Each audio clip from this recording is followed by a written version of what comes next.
My name's Zabe.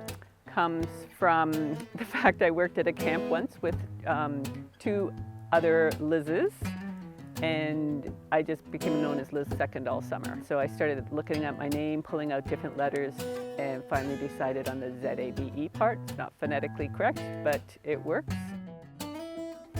I get asked what made me an environmental educator, experiential educator, or sparked my interest in the environment. And it's always a challenging question to answer. I don't know. There's some pictures of me hanging in a little swing in my backyard. So I often think maybe I just got imprinted on apple trees, you know, or on trees in general.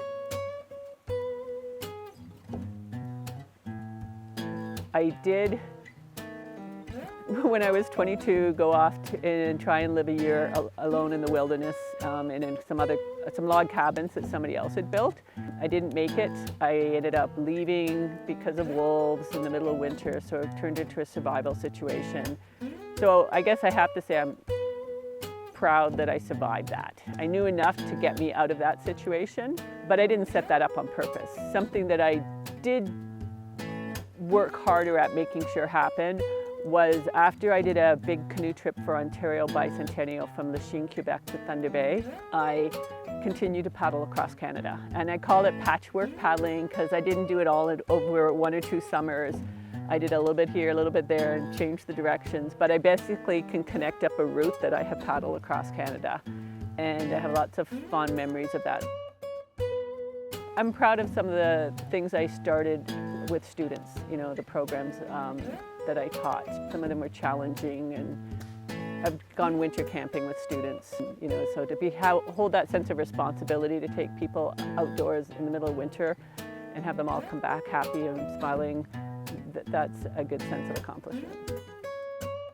I'm leaving more teaching and working in a formal institution, whether it's a university or a school, and I am very intrigued with the idea of making YouTube videos or videos simply because somebody said to me that there's more video in the world than there is writing at this point in history.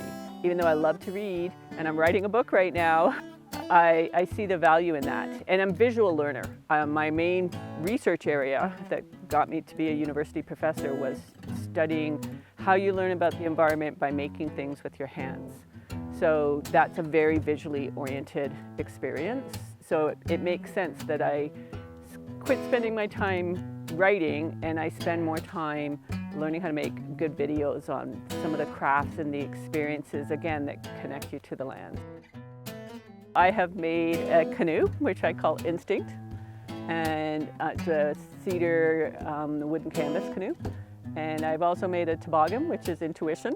I name a lot of my gear so that when I'm on a solo trip, I can talk to my gear, I guess you could say.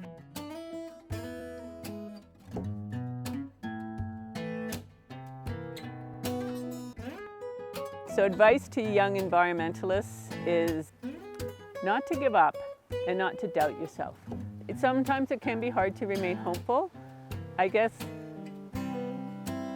when I think about why I can remain hopeful, it's like, well, why not? You know, if the world's going to go to pot, the world's going to go to pot. I'll be a nicer or a happier person if I'm able to live with a sense of hope and, you know, determination that things will improve. If things don't improve, then I've just, you know, wasted my one and precious life. So I'd rather just have a sense of hope and live with a sense of hope. It just makes me feel better inside.